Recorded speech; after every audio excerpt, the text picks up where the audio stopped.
Hello, Trailblazers, and welcome to another edition of Entrepreneur Journey. I am so pleased to have Michael Harris with me today. Michael Harris and I think we've known each other just a few months now, but I like this guy a lot and what he does. So without further ado, I want to kind of get into what we always do with our guests is have a little bit of personal questions. So the first one, I know you live in Bend, Oregon, one of the places that's dear to my heart, one of my favorite places I've ever visited. So tell me what's your favorite thing about Bend? Well, I love Bend. I grew up in Portland and I moved over to Bend in '03. And part of the reason I moved over is because I wanted to be closer to the mountains and to the trails, especially as I started getting older, because I like to be active and I wanted to get out and ski and bike and hike and climb the mountains and do all those things that wasn't really close by in Portland. I lived by a big park and there was dogs and squirrels.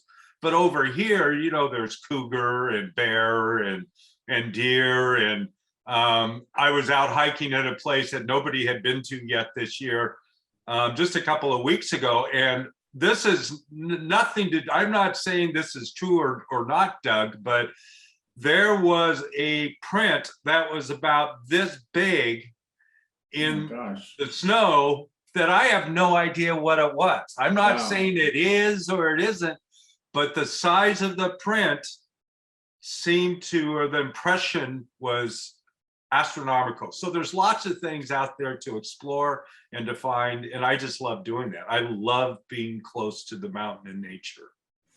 I'm the same way. Those are normally our vacation destinations, is somewhere we can get out in nature. My wife's not much of a camper, but she likes, like, if we stay in a hotel close to nature. Yeah. So. Well, and nowadays there's lots of great hotels and little cabins you can get to, and lots of places that make it. You can have a luxurious trip if you want. That's very true. So I think I did see that print you posted on social media, and I have no idea what could possibly make that larger print. Your mind goes towards Sasquatch. Sure. That's the only thing that is like out there that you could think, well, who knows if it's out there that could make that kind of print, or a very, very, very large bear. It would have to be a big one. Yeah. So my next question is, what song do you know word for word? I was asked that question recently, and I would say it's Jingle Bells. Oh, a lot of people. Do I know that song word? Jingle bells. You don't want to hear me sing. I mean, I think I'm the best voice in the world when I'm in the shower or my car, when nobody's listening, but when other people listening, not so much. I think my audience would agree that with me, like the same way, that please don't start singing. But see, the thing about Jingle Bells is you cannot sing it and not be happy. That's right. Right? It kind of reminds me of that, I think his name's Pharrell Williams, that Happy song. Like anytime that song comes on, it puts you in a good mood. So Jingle Bells is very much the same way. Yeah. So next question is, would you rather be able to speed read or run at an incredible pace? Doug, that's such a great question. And in some ways, it's kind of a trick question. Because, I mean, you listen to like Warren Buffett, and if you ask him what he wants to do, he wants to be able to read faster. And I get it. I read lots of books. I listen to a lot of books. I put it at 1.75 if I'm an audio book and want to read it. But if it comes down to it, I would rather be able to run faster at just an incredible pace. When I think about it, and anybody that's running at a fast pace, they got a strong body, they have a strong mind, their breath is balanced, they have incredible determination and commitment to themselves and to whatever they're doing. So I think for that reason, I kind of lean more towards being able to run fast. And there would be one more thing I'd add there briefly is, in the 80s, I nearly lost my ability to walk, and they were going to amputate my legs in the 80s, in 86, 87. And I literally wasn't able to walk but 10 feet. And so the idea of being able to do a long distance run still appeals to me. I can walk normally now. I'm not a runner, but just that determination is really impressive to me. I'll use the word impressive. Yeah, my daughter runs cross country, and I ran cross country when I was in school, but I ran cross country and I sprinted ahead of everybody, then walked the rest of the way. So that was my cross. Yeah. So I was first ahead, but last to finish. Yeah. But I agree with you. It is incredible to and can we dive into that a little bit about are you open to talking about why you almost lost your legs? Sure. In 1986, I discovered that I had blocked arteries in both my legs. I was barely walking. I was on a cane. I showed up at OHSU, Oregon Health Sciences University, to the vascular department. I was referred there. I didn't even really know at the time really what they did. You know, it was a long time ago.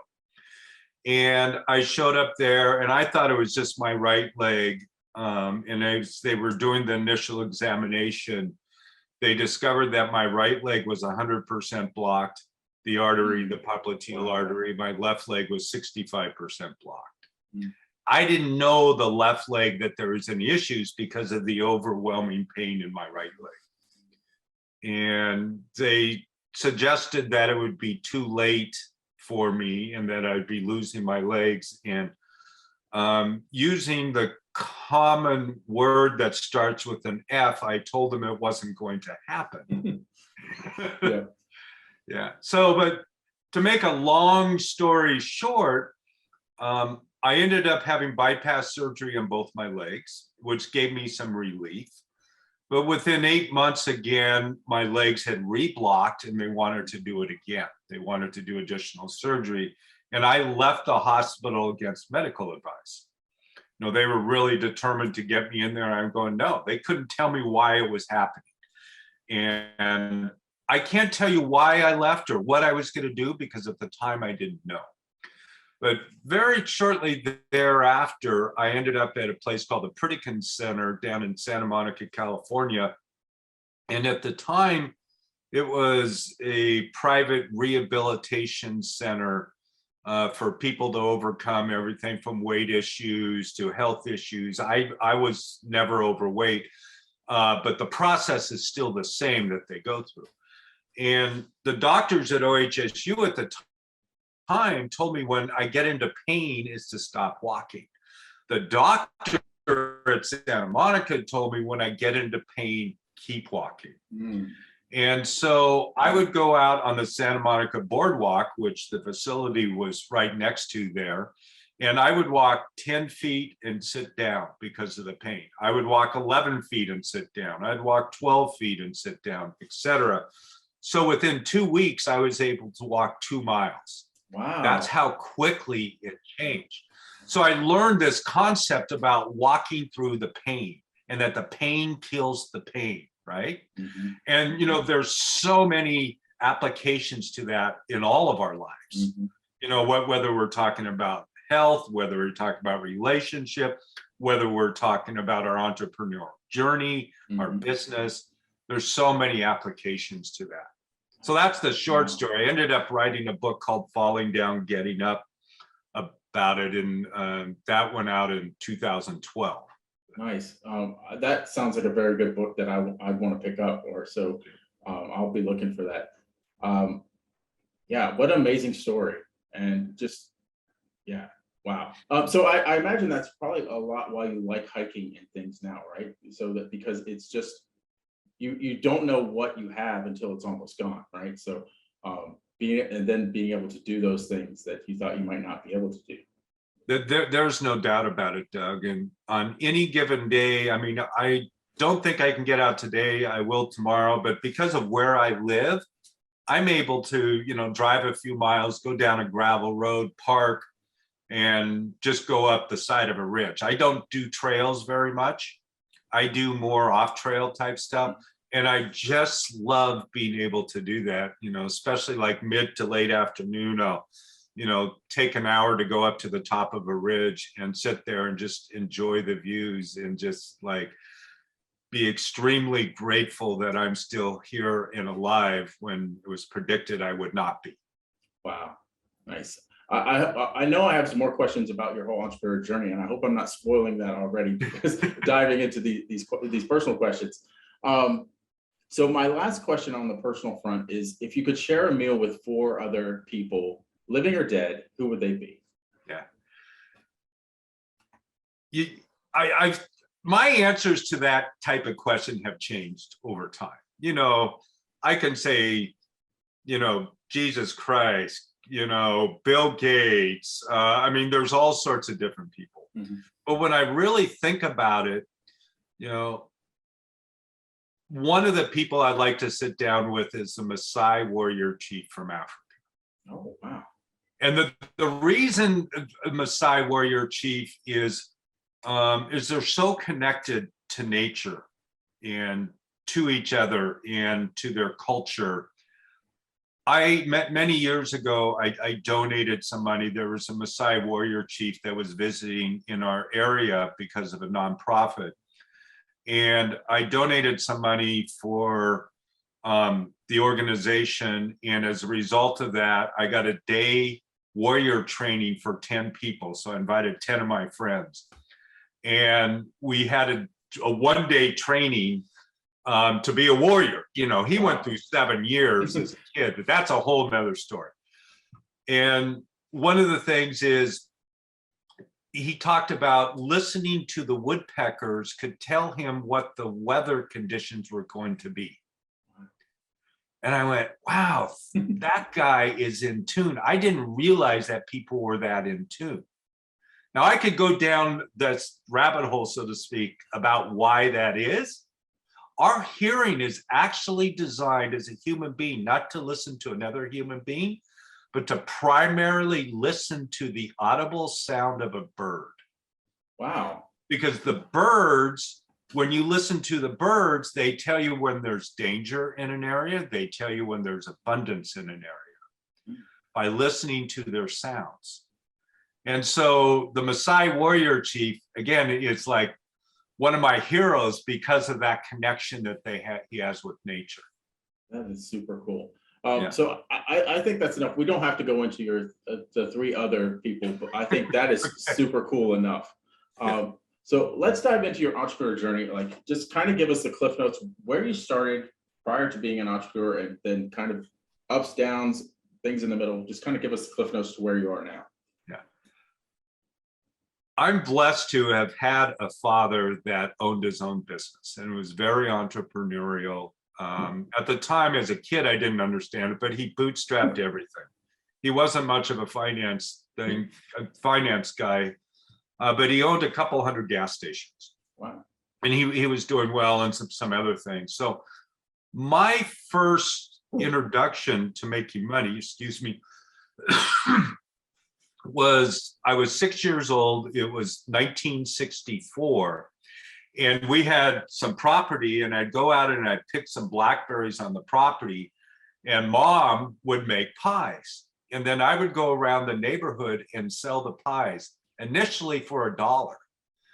And then I realized that I could raise the price to $1.25 and make a little bit of money, because I had to give 50 cents to my mom. Oh, right? Yeah. So I wanted 75 cents. Yeah. So the bug really got into me. So as I grew up, I've done everything. We would buy old lawnmowers that were traded in for $1 and resell, fix them up and sell them for 20 or 25 bucks. I leased a couple of gas stations after high school for my dad, so I owned a couple of my own gas stations. I've always been a photographer and have had interest in that, and did photography for a number of years, moved into being a mortgage broker and financing type activities. And then as part of the healing with my legs, I did something that I never thought I would do. And this actually started in the 80s. I had started practicing yoga. But I was doing all this finance stuff, and I would be wearing my suit and tie, and then I'd go to a yoga class and I'd be wearing like shorts. And I wanted to take off my suit and tie. I had tailor-made suits. Wow. Right? I'd go to Abraham Lee in downtown Portland, and he'd make me these fancy tailor-made suits. And I just didn't want to do it. And I had made a lot of money trading options in the mid 90s. And so I decided to take a couple years off. And I ended up going to a very intense yoga teacher training, primarily to keep healing my body because of all the health conditions that I was dealing with at the time. I didn't want to become a teacher, but a year later, I ended up opening up a studio in Portland, and very quickly using some of my talents that I already had as an entrepreneur, that studio became successful.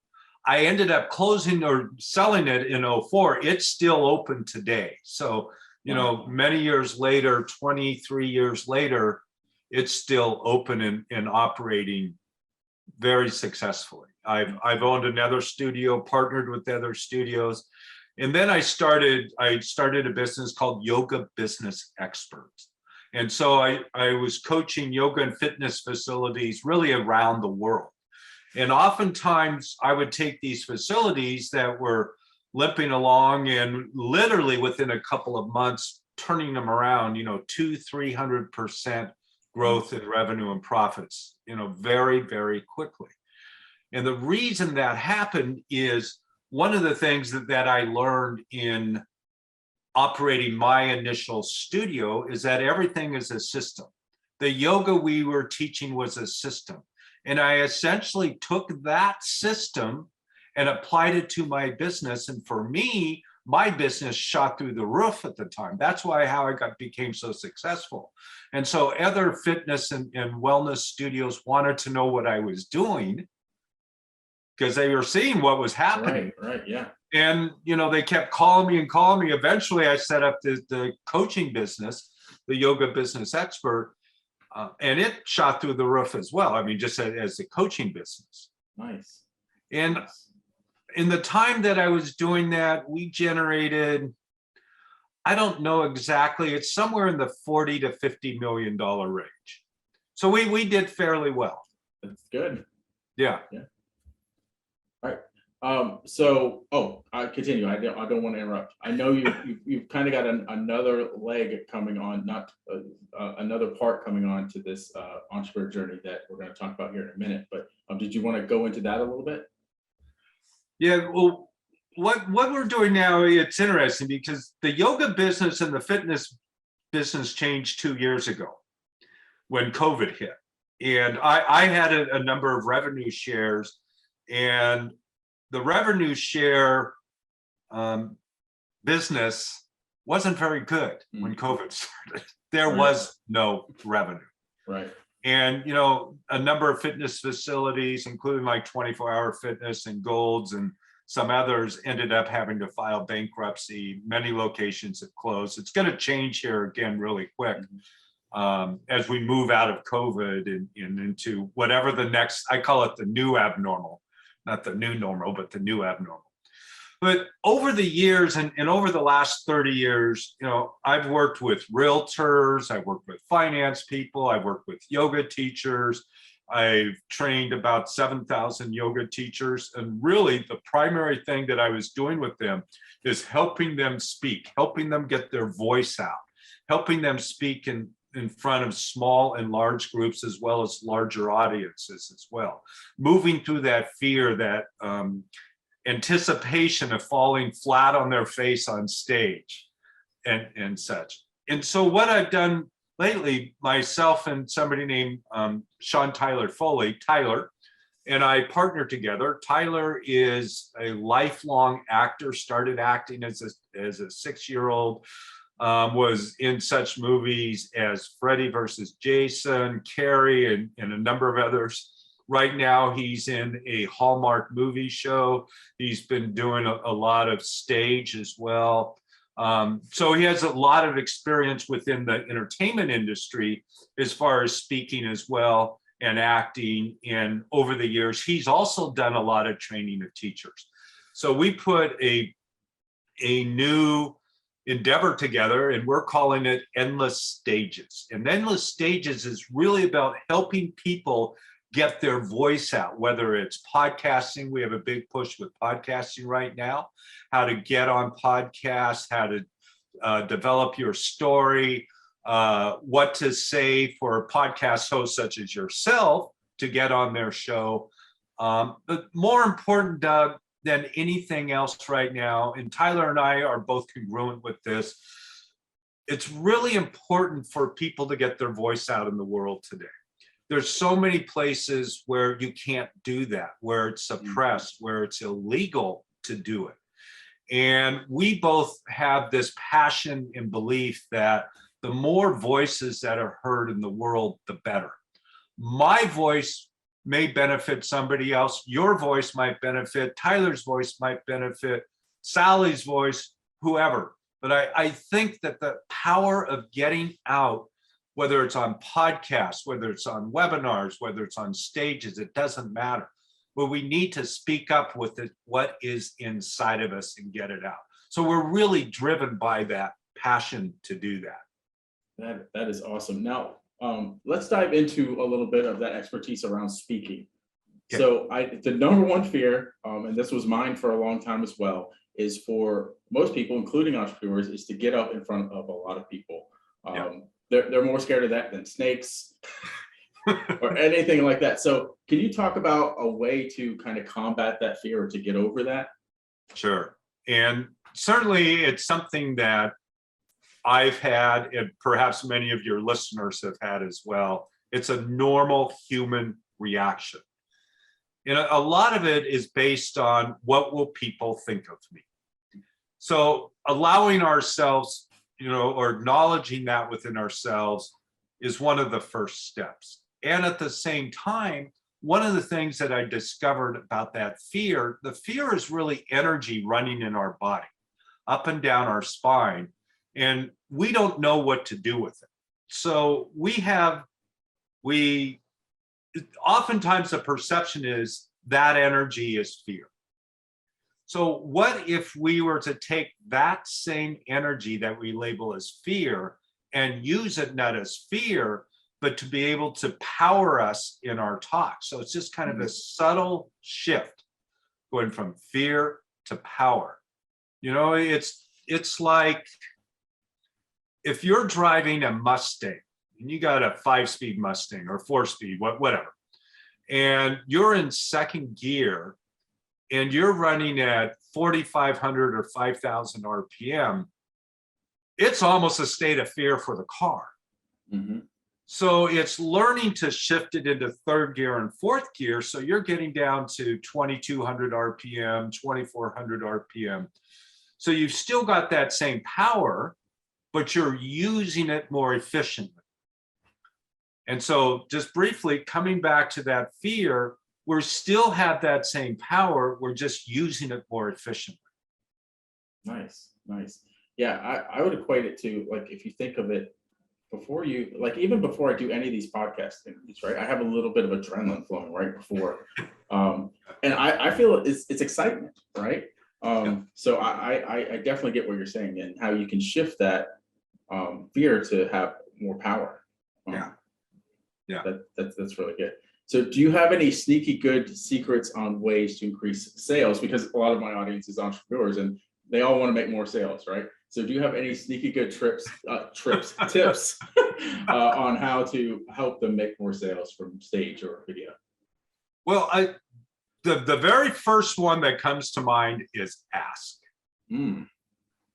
What I find is a lot of people don't really ask, or they've done this great presentation and they kind of beat around the bush as far as their call to action. What is their offer? Or that they minimize it and go, well, if you want this, go here. And that's about it. I mean, there's not a lot of emphasis on what that offer will really do to change the buyer's life or business or whatever it might be. One of the things that I discovered over the years, some of your listeners, and you may be aware of Armin Morin and Russell Brunson at ClickFunnels. So Russell Brunson is fairly well known for what he calls the stack in his closing, in his offers. And the description of that, you can probably Google it and come up with it. But that really came from Armin. And when I talked to Armin about it, he really explained the concept behind it. And when he gave it to Russell, it changed the business at ClickFunnels. I mean, literally overnight, because Russell was out there doing these offers on stage and wasn't getting a lot of response. And Armin pulled him aside and said, start doing this. And basically, if the listeners aren't familiar with what the stack process is, you're really listing out what each component of your offer is in a way that the listener will hear it and feel more compelled to take action on it. That's about the easiest way to explain it. It makes me think of compounding the value, right? So you offer this value, and then you start to add to the value. I'm a big Russell fan, for lack of a better word. So I know all about the stack, and that is amazing. So now let's dive into endless stages a little bit more. Okay. Talk about how the endless stages can help aspiring or experienced speakers. Well, one of the things that we do is we've taken, and some of this is from Tyler's experience and some of this has been from my experience. One of the things that the entertainment industry does and is very good at is storytelling. And that they have frameworks that they use within the industry, whether they're making a TV show, whether they're making a commercial, whether they're making a movie, whether it's on stage. And there's a basic framework that is used to create those stories. So we use those same frameworks to create, again, a shorter, for sake of discussion, let's call it a 30-minute TV show. It's got about 22 minutes of actual content because the rest is call to actions, advertising, right? Yeah. So learning how to create a shorter story, and at the same time, that same framework is essentially used to create a longer 2-hour movie, for instance. So what we do is we bring that experience and that insight with those frameworks to help people really dive in and create their stories. A lot of speakers and a lot of podcasters, they have an idea, especially new ones, about what they want to say, and they don't really know how to get it out or how to say it. So we walk them through this process to bring those stories out of them. So when they're up with a podcaster or on stage or TV or wherever they might be, delivering a keynote speech, whatever it might be, is to be extremely confident that what they're saying is true to them. And by being true to them, the audience that is listening will feel more connected and many times sit literally on the edge of their seats. So that framework is really important to what we do. We, in addition to that, if it's on the podcasting side, we help individuals create a profile and a platform and a bio that is attractive to a podcast host. So a host such as yourself, you have this entrepreneurial journey show, and so you want to bring entrepreneurs onto your show. So if I were to say to you, Doug, I can help your listeners understand an entrepreneurial journey because of XYZ, you're more likely to have me come on your show than if I were to just say, hey, I've been in business 20 years and isn't that great? Right. So knowing how to formulate your platform as a speaker and a podcast guest is really important to get on shows. So that's another aspect of what we do. story is very important to my podcast, Entrepreneur Journey. It's all about a story. So take his course and you could probably be on my show. Because I think that's internal. That's the whole reason I started the Entrepreneur Journeys, for entrepreneurs to tell their story. Yes, we want to dive into the expertise as well, but there's so much value just held in someone's story.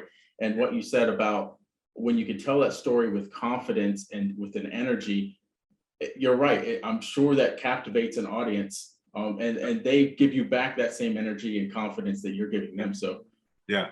and it is, I mean, it's been proven again and again for my entrepreneur audience that if you video and on stage, you can make a lot of sales if you're confident in your messaging. So Yes. very, very powerful. So let's talk about how people get to work with you or with Tyler at Endless Stages. What's the best method? I know you have a Facebook group, so let's dive into that a little bit. We do have a Facebook group. The Facebook group is Endless Stages, so you can look it up. It is a private group. So there are a few questions. So as long as you're interested in speaking or podcasting, it's a great group. There's no charge for the group at all. It's a growing group of speakers and podcasters, some very top keynote speakers, some very top podcasters. Some of our members are, in the top 10, if not the 1 or 2 top podcast guests in the world on some of the platforms. So it's really a vibrant group of a collection of people that want to work together to get their voice out. Right now, we also have a new challenge that we're coming up with, and it's getting on 100 podcasts in 100 days. Wow. And that sounds like a lot, but with the system that we're using and with the framework that we're using, the members that come aboard are often, again, in that top 10 category within 30 to 45 days.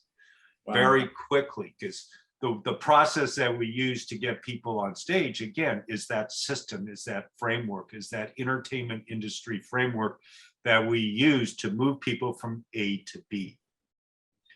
And I'll add something really briefly.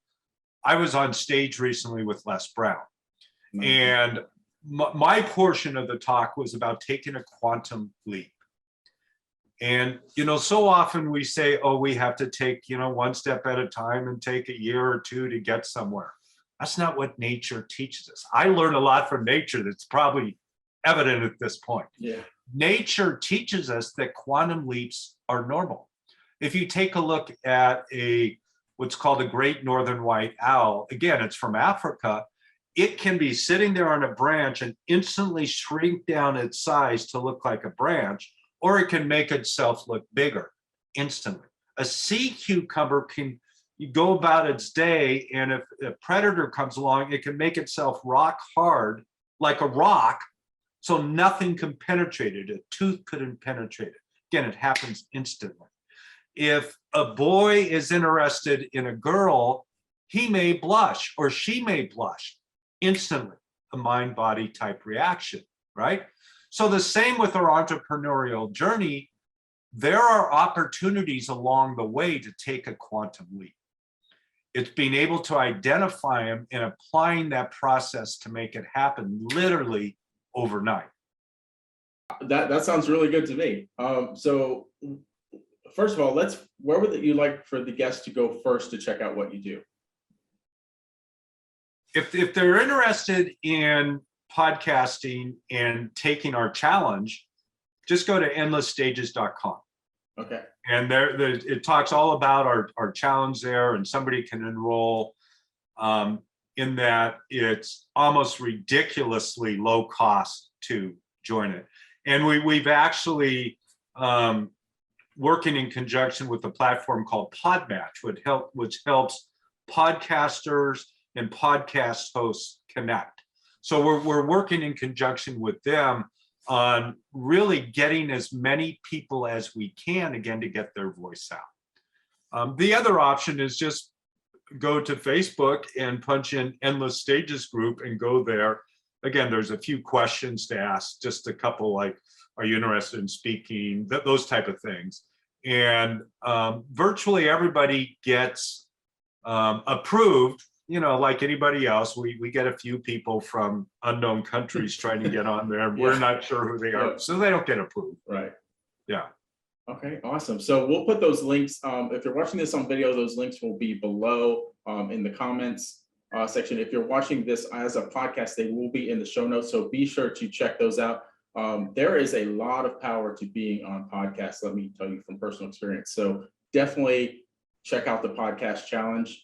You will be glad you did. And I want to thank you again, Michael, for being on the show. Any parting words for our guests? Well, first thing I want to do, Doug, is to thank you for inviting me on the show. When we met a couple months ago, I felt like we connected, and I really appreciate what you do and the work that you do in helping other people, along their journey. The other thing that I would say is, as an entrepreneur, there are ups and downs. It's the nature of the game. The last time that I worked for somebody was 1995, and they had just sold their company. We had about 52 people. And at the time, he sold the company for $7 million. A lot of money, especially back then, right? And I was part of the team that negotiated that sale, and we sold it to Times Mere, which had a lot of money at the time to buy. They were out buying up companies. And I was extremely disappointed at the time that we had made this individual a bunch of money, didn't get a single thank you, didn't get, he could have given the 50 employees $5,000 each or a couple of grand each to say, hey, I appreciate you guys. Didn't happen. At that moment, I recommitted to myself in the entrepreneurial journey that I wasn't going to work for somebody else and help them make all that money and not get anything out of it. That I don't mind helping other people make money, but it should be, jointly, should be jointly done. Right? Yeah. So I haven't worked with anybody since then. So I would invite anybody that's listening and that's on the entrepreneur journey, or maybe they're working now and not sure what to do, is, take an opportunity to jump in, be self-sufficient, work for yourself, help other people, whatever the passion is that you have, whether it's selling something on Amazon or speaking on stage or whatever it is, make that commitment and know what you're going to do, and know that the journey is an incredible journey. It definitely is. And like you said, there don't expect there not to be any downs on an entrepreneur journey, but there are, but they're there for a reason. You learn from every failure. You might call it a failure, some don't. Everything that you go through, and it only makes you better as you progress. So if you haven't started your entrepreneur journey yet, I think we're in that time of just that time where there's it's an entrepreneur economy, I believe, that's starting. So now is the time. So thank you. I agree. Now is the time. Yeah. Thank you again, Michael. And I want to say to our audience, keep moving forward.